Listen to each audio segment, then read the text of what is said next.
هر کله چې ماشوم پیدا شي او د ماشوم د پیدایش په ټیم کې د رسول الله مبارک هغه سنت چې کوم تاسو له کول پکار دي لکه اسې مونږه د ماشوم په پیدایش کې هغه اعمال کوو خو که چېرته موږ د سنت طریقه باندې وکړو په دې نیت باندې وکړو چې دا د رسول الله مبارک سنت عمل دی نو الله رب عزت به موږ تاسو په دې باندې اجر راکوي نو چې کله ماشوم پیدا شو نو هغه به داسې کوي چې هغه به ماشوم به ولمبوي صفا به کوي او د هغې نه پس به په ښی غوږ کې به د ماشوم اذان وکړو او بیا به په ګس غوږ کې د ماشوم اقامت وکړو د نبی علیه صلوات والسلام نوسې حضرت حسین رضی الله عنه چې کله پیدا شو نو د نبی علیه صلوات والسلام خواله راوړه شو او نبی علیه صلوات والسلام د هغې په ښی غوږ کې اذان وکړو او په ګس غوږ کې نبی علیه صلوات والسلام اقامت وکړو د هغې نه پس دغه ماشومان به عائشه رضی الله عنها فرمایي چې نبی علیه صلوات والسلام خواله به ماشومان راوړه کېده د څه لپاره د تهنیک دپاره تهنیک دې ته ویل کېږي چې د ماشوم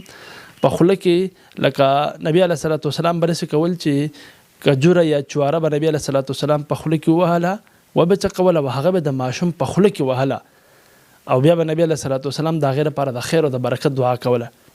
اسماء رضی الله عنها فرمایي چې کله عبدالله ابن زبیر رضی الله عنه پیدا شو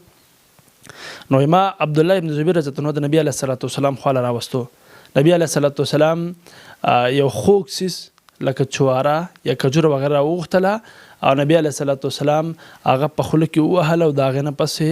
د عبدالله ابن زبیر رضی الله عنه خوله کې ووهله او د هغې د وجې نه د هغې د هغه تالو سره میلاو شوه او د هغې نه پس نبی علیه صلوات والسلام د عبدالله ابن زبیر رضی الله عنه لپاره د خیر او د برکت دعا وکړه نو که چېرې ماشوم پیدا کېږي او ستا په نس باندې یو نیک سړی وي یو بزرګ عالم دین وي د هغه خواله ته هغه بوزه او دغه تهنیک د عمل چې کوم دی د هغه په ذریعه باندې وکړه نو دا د نبی علیه صلوات والسلام سنت عمل دی د نبی علیه صلوات والسلام په زمانه کې به هغه ماشومان نبی علیه صلوات والسلام ته راوړل کېدل نو موږ لم پکار دا چې موږ هم داسې ماشوم پیدا کېږي نو هغه دغه تهنیک هم کوو او دغه شان اذان او اقامت هغې ته هم کول پکار دي هر کله چې ماشوم پیدا شي نو د ماشوم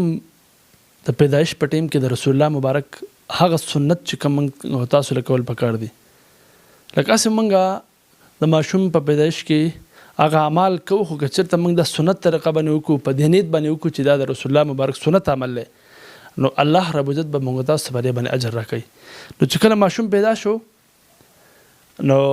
هغه به داسې کوي چې هغه به ماشوم به ولمبوي صفا به کوي او د هغې نه پس به